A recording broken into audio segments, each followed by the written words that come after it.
Hey there, everybody. Welcome to our review of This Is Us Season 6, Episode 4, titled Don't Let Me Keep You. This episode was really hyped up in advance as sort of being this emotional Jack spotlight where you see the aftermath of his mother passing away. And I think it's pretty clear to say from the jump that this is very different than any other episode we've had so far this season. Yeah, it really is. I mean, we've talked a little bit about this on this channel before that, Milo's amazing. And when he gets Yes. really good material like this, like it is really good. And this was a very emotional episode. But for the past this season, last season, it feels like it's been a lot harder to sort of match him up with what's going on in the present or even in the future or the future.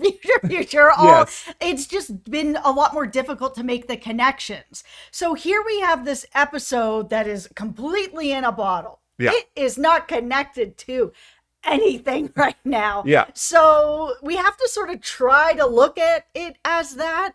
But with this being the final season, it almost feels like this is an episode that we should have had last season or in season 4. For the last season, there's so many mysteries and things that are still unanswered and stories that need to be played out. And there's not that many episodes here that we've got to play with.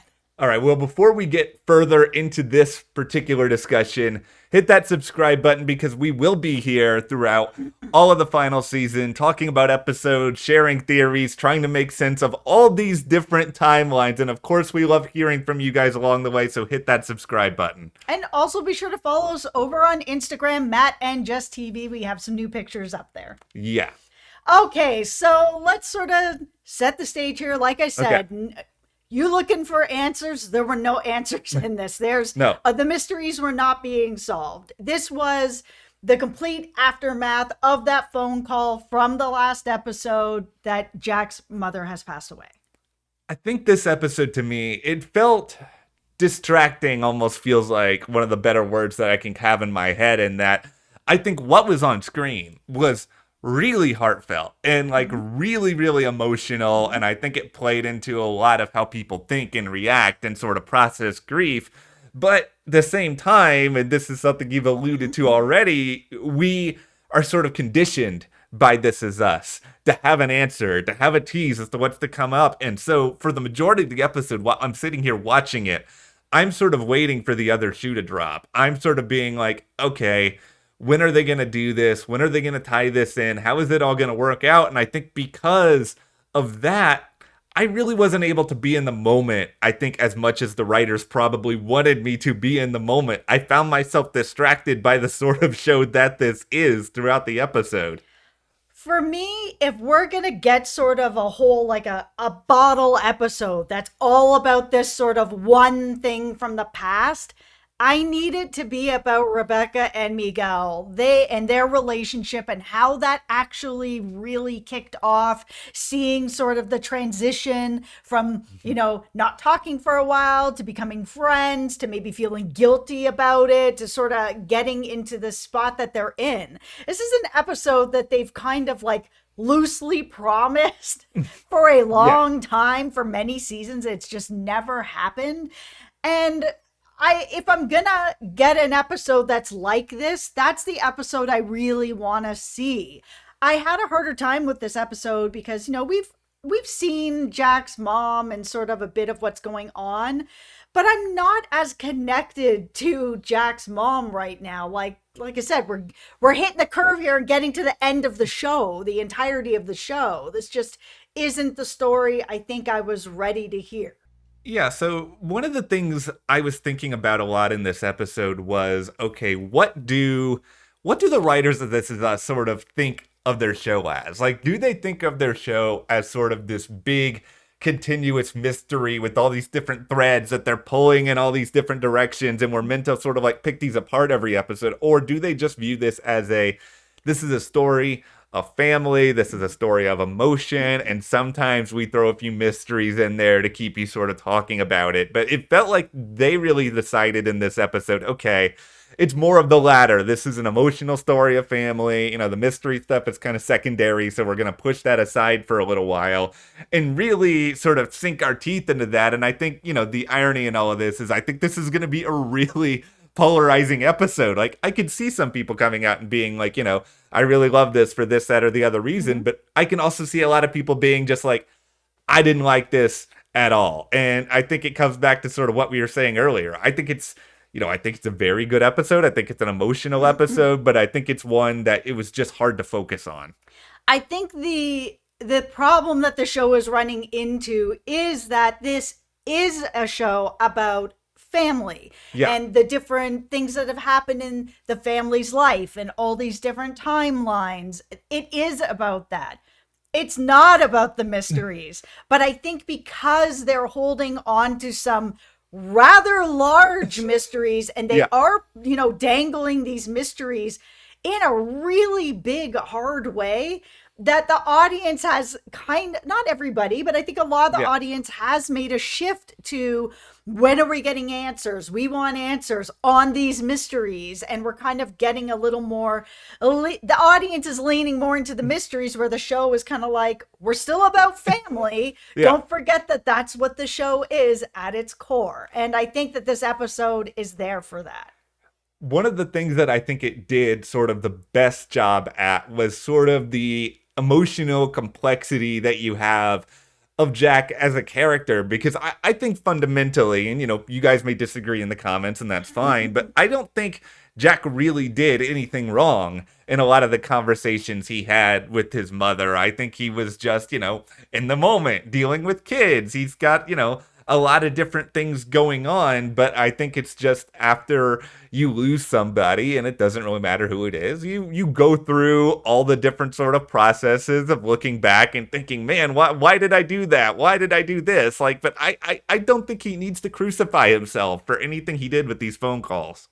No, I think that's the thing, is in life, all of us sort of not take for granted, but a little bit, that there's always a tomorrow and that there's always another day that you're going to be able to do that thing or talk to that person that you maybe have neglected in your life. I think we all are going to be calling our moms tonight. So I think it's that feeling of sort of like, oh, there's always tomorrow. And when you look at sort of Jack's life, where it's like, he's got 3 newborns all at once. Then he's got 3 toddlers all at once. I can't imagine what that's like. And while I understand where his mom is coming from, where she's kind of like, I don't want to come back to the city. I feel really nervous about it. I'm very scared. I went through something very traumatic. What if he finds me?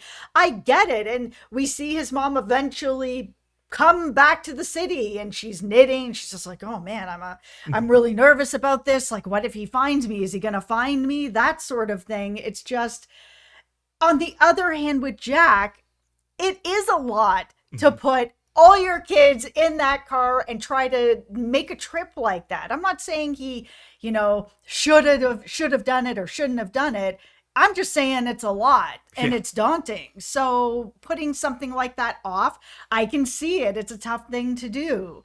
But then when you finally get to the end of this road where she has passed away, of course he's going to be looking back on it being like, man, I really kind of screwed some of this up. Even those phone calls where, they ended up being short.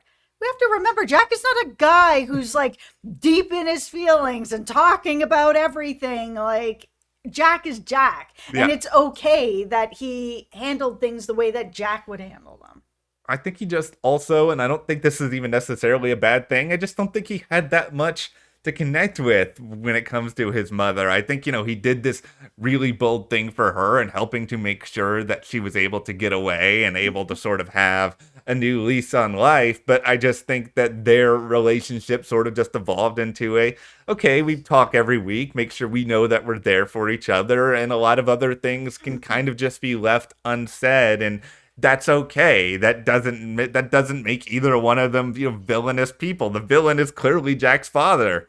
Yeah, and I think that's something really important that Jack sort of said in his eulogy as well, where it was kind of, you saw that his mom was like 6 o'clock every Sunday. This is Yeah. what she waited for all week long. Where he was kind of talking a little bit about the idea that it was like, okay, I remember these things about when we lived with my father, the, creaks of the floor, the whatever, and it was really intense and it was very difficult for him, where he's saying, I moved into another life because I didn't want to think about this life anymore. I wanted to move into another life. And it's not he's trying to forget about his mom, Yeah. but it is difficult to, okay, I'm going to try to forget about this life with my dad, but still be able to connect with my mom, even though we were both in that life together. It's a difficult balance for anyone. I think the most important thing, and the thing that's the most emotionally reassuring to me at least, is knowing that, okay, Jack's mom was able to get away. She was able to be somewhere else. It didn't seem like she was at least living in fear every second there that she was going to be found. And she found some new friends. She found a new life for herself there. She found some element of happiness. So she had to finally get an opportunity to have some peace. I also the thing about this episode where Jack's sitting back being like, man, I don't know my mom at all. And if he's having these conversations with her every single Sunday for years, I feel like some of these things would have come out. This is where I was sort of having a bit of difficulty with it. I don't think every single Sunday he was just rushing off the phone or unable to talk to her. I don't think every conversation was a minute long. I think some of them were because, life is hectic with 3 kids. But I think there was probably a couple where she would have mentioned, hey, I'm reading this book. I'm dating this guy. I've made some good friends. Me and, Cousin Debbie are doing this. That kind of thing. I think there would have been a little bit more. I don't think it's all or nothing. And this is where I think this episode struggles a little bit. I think they had this metaphor that they wanted to bring to us, this idea of, okay, there's only so much that you can get out of a person in a certain amount of time. And Jack had to struggle with this question of, did I really know my mother as much as I should have? But they stretched this metaphor out to like such a big extent that it didn't make as much sense. Like they could have had Jack be aware that his mom was dating someone else, and they still could have found a way to present there were a lot of things about her that he didn't know. Like they could have still done that without having to have made it so extreme, almost as though they made it seem like Jack had never asked his mom a single question about her life or what she was going on, and I just don't know if I believe that. I don't believe that. That's why it's just sort of when we met up with Cousin Debbie, where I was just like, immediately she opens a door and is kind of like condescending and nice of you to show up after 13 years. It's just like, his mom just died. Like, I understand that she was with you and, you could see some of the hurt of him not coming out to visit or whatever. But his mom just died. And you're putting all this on him. I'm sure he already feels bad about not visiting. He feels bad that his mom has passed away. And then he's met with a condescending attitude that just kind of continued on, where every time there was something that Jack didn't know. Oh, I didn't know that my mom was interested in poetry. It was kind of this attitude of like, well, if you were around, you would have known. It's just like, go sit down, Cousin Debbie. Like, the man is grieving. Debbie, you sell flowers. You're supposedly around people who are like grief stricken or going through things or like don't you have a little bit better bedside manner than this? Debbie was harsh on something. I don't really get Debbie. No, especially since she does know how much Jack's mother loved him and cared for him, and she may have her own feelings about, his mom loved him so much and he just neglected her. You have to look at the whole picture of context. Could he have done more? Sure. Did he also have 3 tiny little children that are all the same age? Yeah, he did. There's other things that are going on as well. But did he still make sure that he was there to talk to her every single Sunday? Yes. Yeah. It's not for you to judge, Cousin Debbie. Go through your own grief. Debbie. Okay, you know what? I'm just going to get away from Cousin Debbie now because I want to focus on some stuff that I liked in this episode because I love the eulogy. I thought that was really well written. I thought Milo was incredible reading it. I loved, He was incredible through this yeah. whole episode. He really was. Yeah, I loved having Rebecca and the big three sort of show up at that moment because Rebecca sort of knew that this is something that he would need, and to have them there in that moment, it seemed to be the thing that really inspired him to keep going. Yeah. I mean, overall, this was a good episode. Did it move any of the mysteries? No. Was it emotional? Yes. Great Yes. performance, great writing. But, I am ready to get back into the mysteries. And hopefully we will be doing that, of course, very, very soon. But you guys enjoyed this video, hit that subscribe button, give us a like, and we will see you here next time.